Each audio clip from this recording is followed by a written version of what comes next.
Hi there, it's Mark, and welcome to Book Ramble.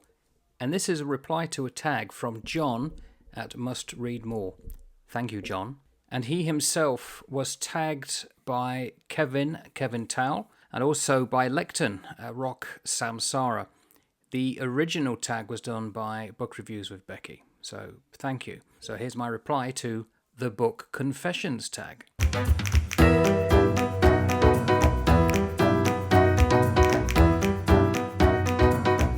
What is an unpopular book opinion preference you have? Unpopular.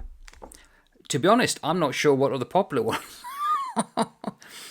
To be unpopular. But I would assume that, and again, I may be getting wrong here. I'm fairly new to BookTube. There are BookTubers who have been around for years. I don't know if this preference is unpopular, but I don't rank books. I don't tier them. Now, is that unpopular? I don't know. Because I'm not the only one who doesn't rank, but generally quite a few do. I always find in anything, if you think it's unpopular, then that's something that you should perhaps consider going against, because it's the old saying, isn't it? What is popular isn't always right, and what is right isn't always popular. You can go back to places in history and have the most unpopular opinion, but much later it was proven to be the correct one. So I don't think there is an unpopular book opinion or preference that I have, although as my daughter and my wife well know, if something is to be said, I'll probably take the exact opposite opinion. So I don't know if I've really answered that question. Number 2, has your reading taste changed over the years and how?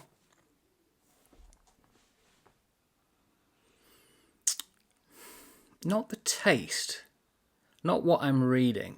I need to show you something now. If anyone's been watching the tags that I've been doing lately, these books seem to be coming out quite regularly. Books I intend to do over time are ones that I've spent time with for pretty much all my life. I got into this into the late 1970s, into this one in the early 80s.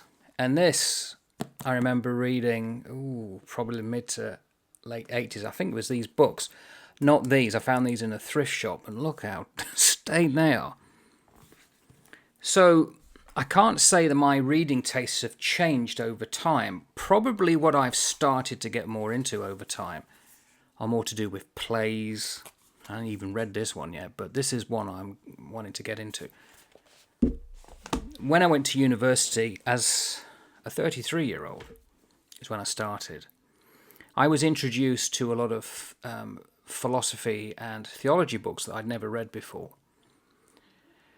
And I think if anything has changed is appreciating stuff that I probably would have skimmed over and had no real thought about. Some of this fella's work I probably wouldn't have shied away from.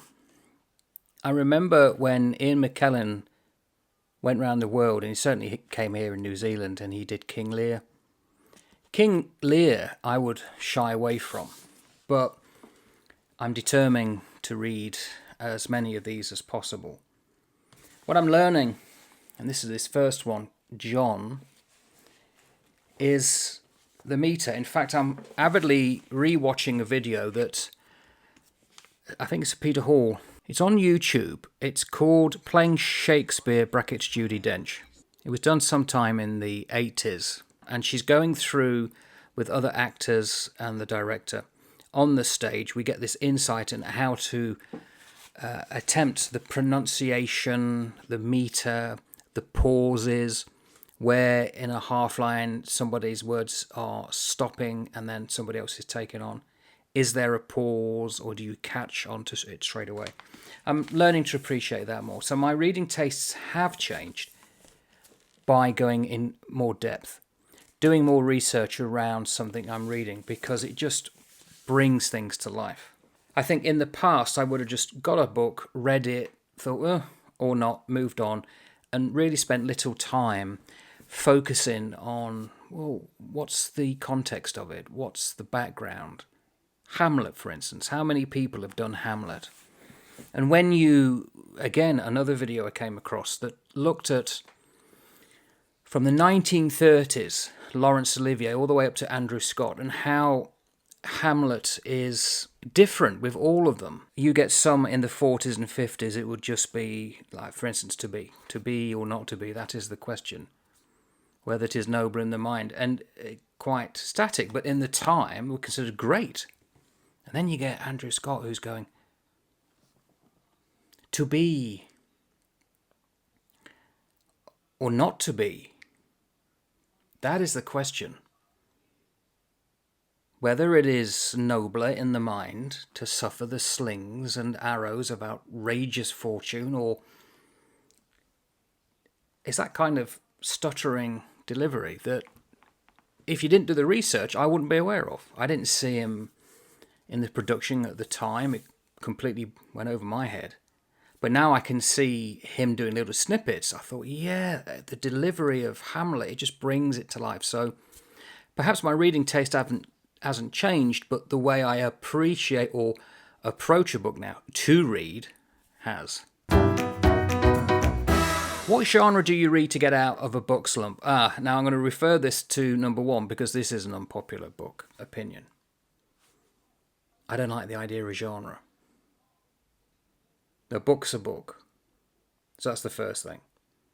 There's no specific genre I say I must go to, and I think that's the problem with genre, because you're restricting yourself. If you're saying, well, I only think of music, if I only like rock and roll, and I will never go to hip-hop, you're missing out all of the stuff that in the past that you may like, just because you think, oh, that's not a genre I want to go to. We never used to do that. It used to be music. So with books, no, there isn't anything I would shun or go to just because it's a genre. And I learnt this fairly early on. It was re-emphasized over time that if you are in a reading slump, it's probably because you're reading the wrong books. I had a stage where all I read was pulp fiction, pulp fantasy. And eventually I tired of it. And I did go into, well, I wouldn't call it a slump, but I went long times without reading. I think I just got into publishing. I was busy elsewhere. I didn't really see it as a slump. I just didn't have time. I didn't go out and think, right now I need to relax and just get a book. But looking back, you could say it was a slump. I've never had a slump since, in almost 35, 40 years. Because I came to realize that if you are reading a variety of books, it's like having a variety of flavors over time with meals. But if you're having the same meal, it can get stale, it could be boring. This is the thing that I noticed in the Navy, I guess, with food. That on long deployments, and in fact a mate of mine who I do another channel with, Steve, he reminded me, although I heard about it, but it was the ship that we were both serving on, but he was on before I was, and he did a deployment out to the Gulf, and they were in the Indian Ocean. They were expected to get, I think, to the Seychelles or somewhere to pick up a load of food. They got alerted to turn around, go back, and therefore they were beginning to run out of food. They were on short rations for about a week, and it didn't go down very well because it was the same thing. It gets repetitive. Well, if you consume food, you consume ideas, you consume books.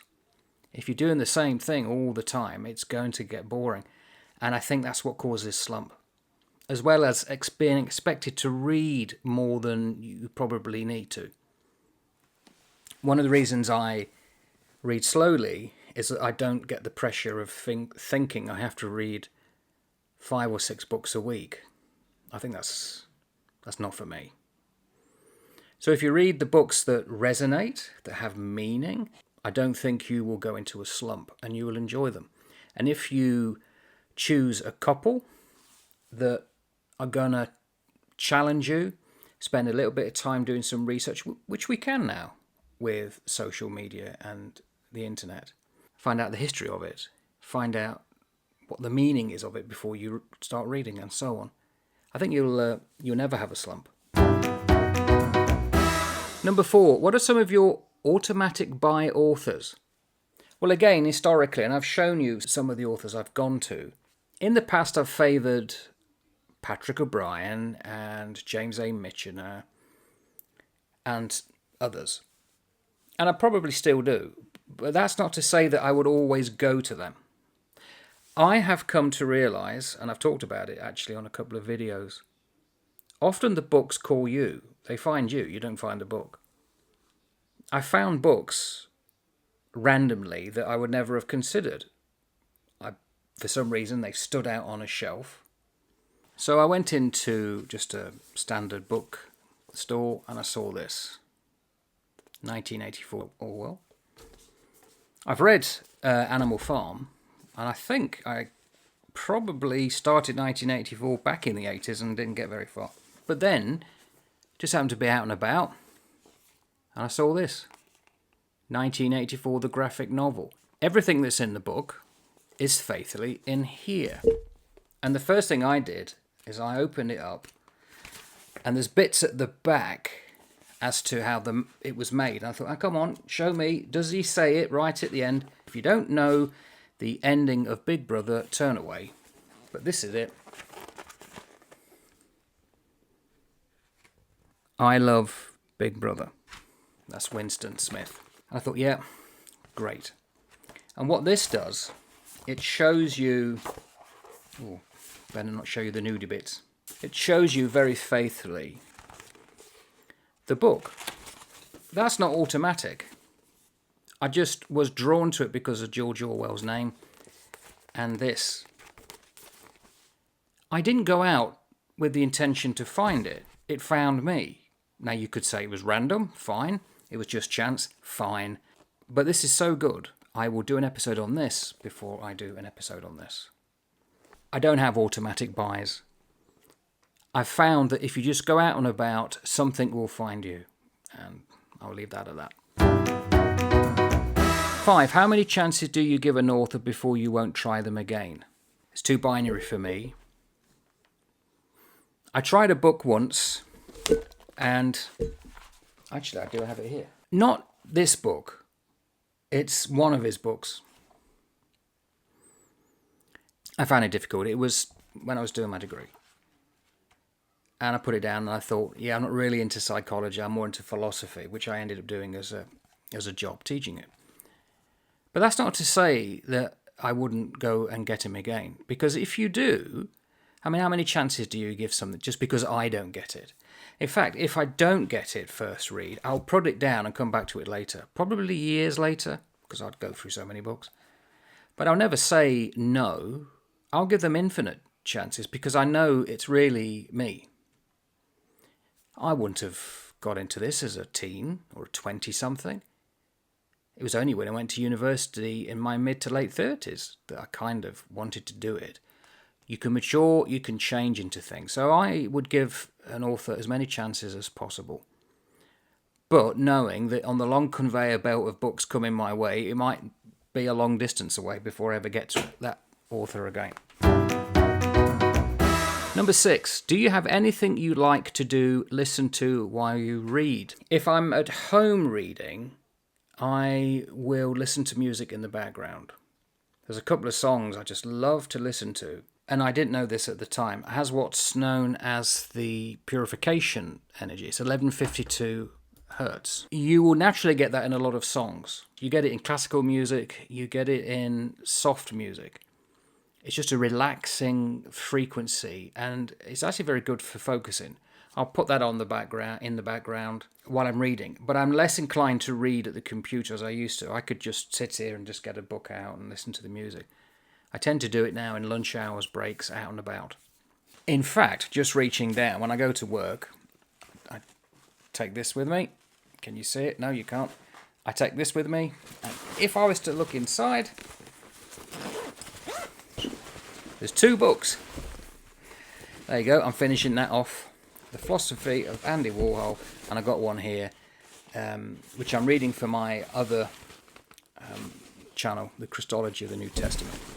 I'm an atheist, but very interested in studying that. So I take them out and about and just read them when I can. 7. How far do you read before DNFing? Well, if it's now, I don't DNF. I learnt this, funnily enough, and I talked about this with Alice in Wonderland. So close to thinking, oh, this just goes on and on and on. What did Macbeth say? Tomorrow and tomorrow. It just goes on and on and on. And then right at the end, that final 2-3 paragraphs and the final one made the book. It took it from, well, again, I don't rank, but it made it absolute perfection. So I would say never DNF, get right to the end. And I think I learned that. It was drilled into me in the Navy. If you've got a document in front of you, you've got to read all of it. So yeah, I don't DNF. I'll carry on all the way through. If you've invested in a book, get it to the end. 8. Do you ever find yourself making the same faces as the characters in the book? What, Gollum? That's natural. Same faces? That's a very odd question.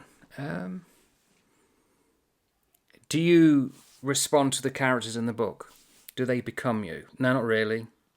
In my head, as I'm going through, especially with Shakespeare, I try and see everything. Whenever I read a book, I try and see it as though it's a movie. What's the blocking? How are people standing, coming in and out of focus? Is there camera static? What's the action in the background? What's the music? I just imagine the scene and it brings it to life.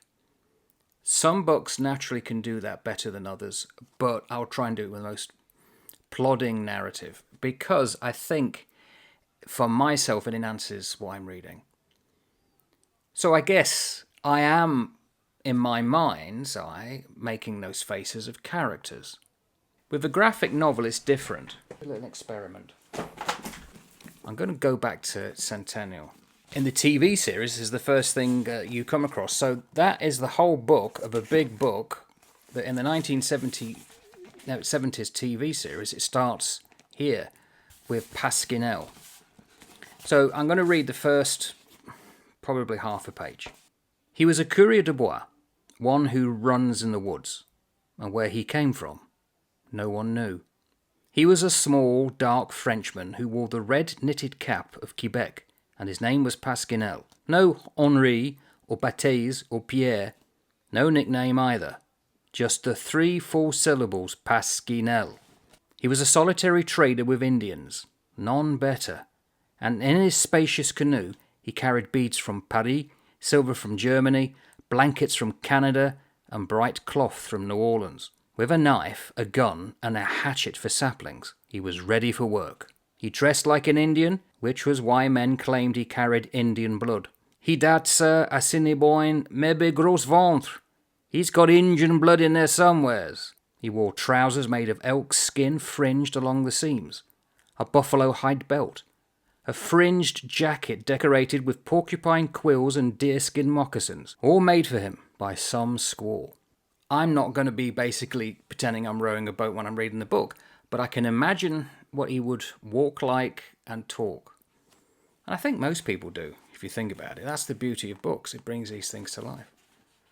But no, I don't think I would ever start speaking Quebecois or walking like a coureur de bois hunting a beaver. Good question, though. 9. Rereading, yes, no, depends. Oh my. I think some of the books I've already shown you, I'm going to be rereading them. And I will heartily state that is necessary. Everyone knows this one, Lord of the Rings. Most people reread it. I think Saruman, Christopher Lee, read it every year. Now I'm rereading this very, very slowly. I've got up to the flight to the ford. There you go. And I know the story. I know the characters. But the last episode I did of this, The Weather-Beaten Man, I picked up things for the first time I've never done, specifically about the tone, the tenseness of the language. There's this one scene where Tolkien has like a man standing there with the moon coming up behind him. I hadn't picked that up before. So you should reread. Just like Shakespeare. Just because you have acted or you're the top of your class when you come to, say, reading and acting, for instance, Hamlet, doesn't mean that you can't reread it and learn more. There will always be something that will stand out. So yeah, you should reread. And I think it's because we're not in a race, or we shouldn't be. We shouldn't think that we're in a race to get through as many books as we possibly can. Because what does that prove? It's not how many books you get through. It's how many books get through to you. And if that means rereading because the message or what you're learning needs to come through again, that's how it should be.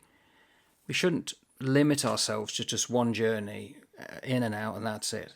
So if you've ever driven down a highway and you've been driving for some time and you suddenly come aware of the fact that you can't remember the last 10, 15 minutes, your mind has been automatic mode. Well, we do that with reading. You'll often be turning over 3 or 4 pages and then you come to a sort of moment and think, I can't remember what I've just read. Well, how are you going to remember something you've read years ago? Unless you reread it, you won't. Reread. So number 10, tag other booktubers. So I don't know who I'm going to be tagging. I think it's going to be a long list because this is a very good tag. So thank you, John, Becky, for coming up with the tag and others tagging each other. So thank you very much. Great one. Ta-ta for now.